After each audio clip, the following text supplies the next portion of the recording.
somebody said, we're going to try you in the summer at 10 o'clock. But they didn't have the guts to do it 5 nights a week, which might have been a very much different outcome.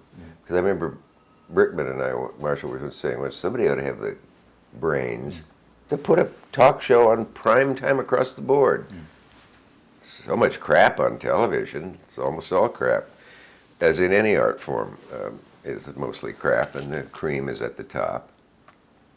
And people who never see talk shows, well, now they're all around the dial, but I mean, people who never saw a late night show, and there were many, ever saw one, could see one then. So in the summer, it pleased a lot of people, but it was so irregular. Groucho came on and said, you have to have a secretary to know when the damn show is on. Well, it wasn't like anything because I'd never done anything like it before and didn't know if there was anything like it. I do remember the embarrassment on the daytime show of my producer when a rock number ended 10 feet from me saying, we're short, go talk to Grace Slick. And I said, which one is Grace Slick? I apologize again to her now. But then, in those days, I didn't know nothing from that sort of thing. Now, there's a DVD out there called Rock Icons from the Dick Cavett show, and everybody was on, except Hendrix, who's on a separate one.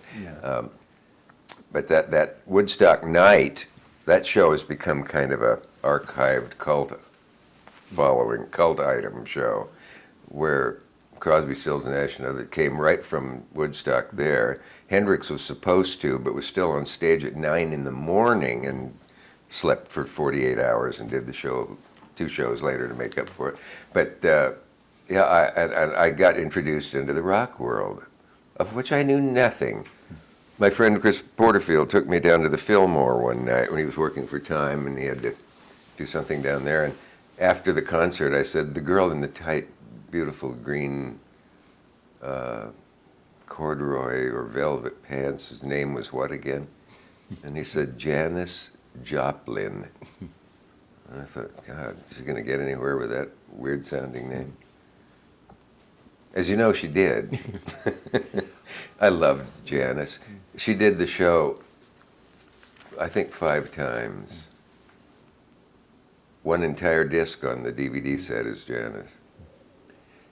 And to show you how we mentioned about that, the world of rock, how a bit out of it I was. Not only did she make fun of my shoes on the air as not being very hip, but I took her to Elaine's trendy place one night, and everybody's blasé in Elaine's, but when Janis came in her feathers and everything from the show, people stopped in mid-gesture, looked, and we sat down at a table for 2, and she said, oh, that's nice. I said, what? She said, they're playing one of my songs.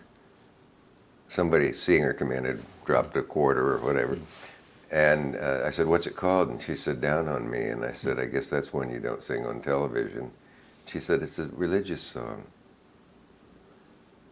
The light of heaven comes down on me and all that. I dropped my menu to cover my blush and went under the table. Oh, I knew that, Janet. Well, or Janice, is it? Which is it, Janet? Janice. Well, could you talk about the I called her Janet once, and she struck me.